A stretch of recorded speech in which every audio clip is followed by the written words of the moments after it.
ए.वाय. पाटील साहेब आपल्याशी संपर्क साधणार आहेत। सर धन्यवाद। या ठिकाणी एकूण आता परिस्थिती आपण बघितली तर विरोधी आघाडी करून सुद्धा बोललं जाते की आपला विजय निश्चित आहे। तुम्ही त्याबद्दल काय सांगा? श्रीमंत छत्रपती शाहू महाराजांची प्रचाराच्या सभा सकाळपासून राधानगरी तालुक्यामध्ये आहेत। मी त्यांच्यावर जिल्ह्यावर फिरतोय आणि सगळी मी माहिती घेतली, सगळी जनतेतनं कौल घेतला तर 100% छत्रपती शाहू महाराज या निवडणुकीत चांगल्या मताधिक्याने निवडून येतील, यावर कोणत्या मनाची आमच्या मनामध्ये शंका नाही।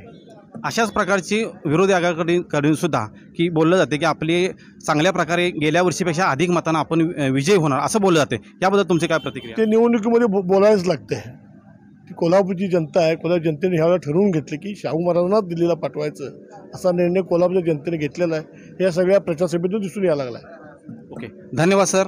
या ठिकाणी आपण आदरणीय ए.वाय. पाटील साहेब यांच्याशी संपर्क साधला। आपल्याशी दूधसागर न्यूजची त्यांनी मन मोकळं केलं आणि गेल्या अनेक दिवसापासून आपण कोल्हापूर जिल्ह्यातील राधानगरी तालुक्यावर विविध भागामध्ये फिरतोय आणि जनतेतून अतिशय चांगल्या प्रकारचं सहकार्य किंवा मदत चांगल्या प्रकारे होत आहे असं त्यांनी वक्तव्य केलं आणि विजय आपला निश्चित असल्याचं त्यांनी या ठिकाणी सांगितलं। धन्यवाद।